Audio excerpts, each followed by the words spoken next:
Well, today was supposed to be basically a humdrum day. There was just a little bit of information on house prices, and then we had a Federal Reserve official coming out, and he's saying we need more months of, inflationary or uninflationary numbers before we pull the trigger on dropping rates.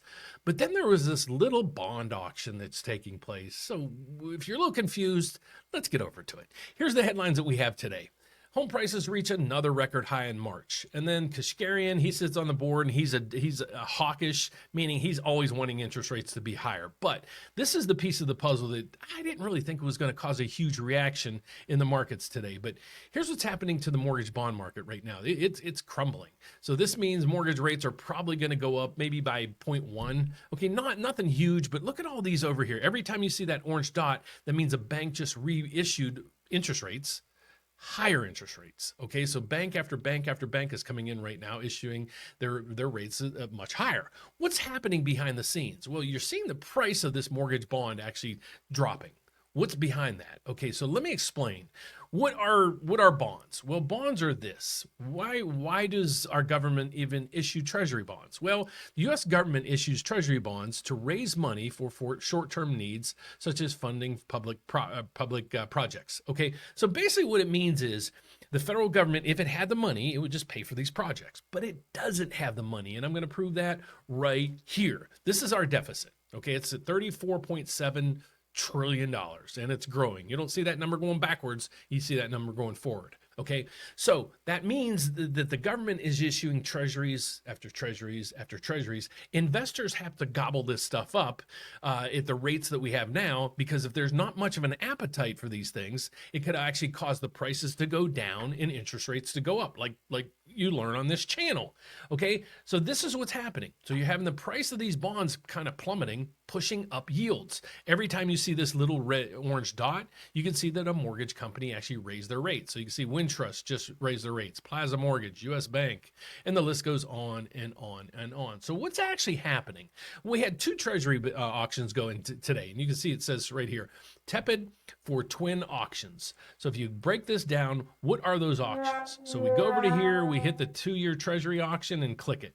This is what happened today. We had $60 billion in 2-year treasuries issued and $44 billion in 7-year treasuries issued. Okay, that's a lot of money, or a lot of treasury bills being issued. Here's the problem is, you can see again right through here, treasuries extend losses after tepid demand for twin auctions. Okay, basically right now, there's not a lot of countries that are looking to buy our debt. China was one, Russia was one. There's a lot of countries throughout the world buying our debt. They're not doing so as much right now. The reason being is, well, the Biden administration, and I'm not blaming them for this, I'm just saying what's happening. The U.S. is now allowed to seize Russian assets. Okay, you can see it right through there.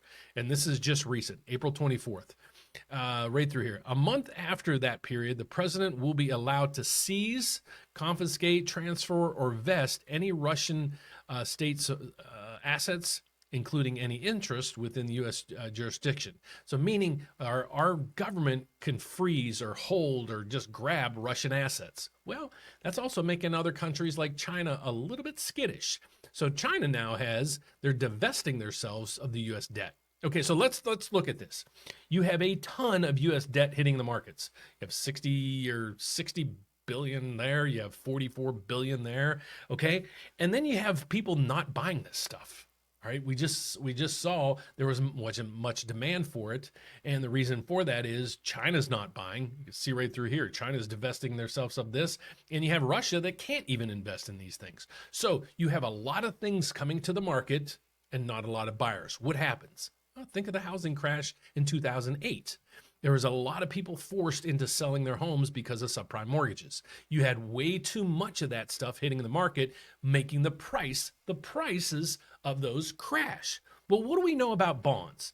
Bonds right through here, you can see the MBS market right now is minus 24. That means we're probably going to see about 1/8% increase in mortgage rates, because we know the price of a bond, as prices of bonds go down, yields or rates go up. That's what's taking effect right now.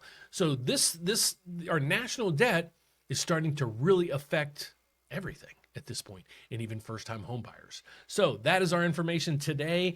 You know, these things, I just present them as they come. So one day it might be good news, one day bad news. I'm just here to present you the information and let you dissect it the way you want to dissect it. But I'll give you my opinions. So here's what we're doing right now. If you want my opinion, as clients come in, I don't basically float their loans anymore. I don't monitor this stuff because every day it's a whipsaw. So as people come in right now, we lock them in. Okay, that's what we're doing with all of our borrows. So if you're a real estate agent out there, you're a mortgage broker out there, or a mortgage loan officer, I'm locking in my clients right now. And this is the perfect reason why. I wasn't expecting this news today. I wasn't expecting this bad of a market when it comes to the bond markets. And so hopefully I explained to you guys why interest rates are going up and why the deficit is more of an issue than you might have first thought. So that's it for right now. My name is Dan Frio. I do this report on a daily basis because I want to make sure you are informed when it comes to real estate. Don't pay attention to the crash people. Don't pay attention to this. Please make your own decisions. So watch my videos on a daily basis so you can be educated when it comes to real estate. And if you haven't subscribed yet, you can do that right over there. Thank you so much. I'll see you tomorrow. Bye-bye.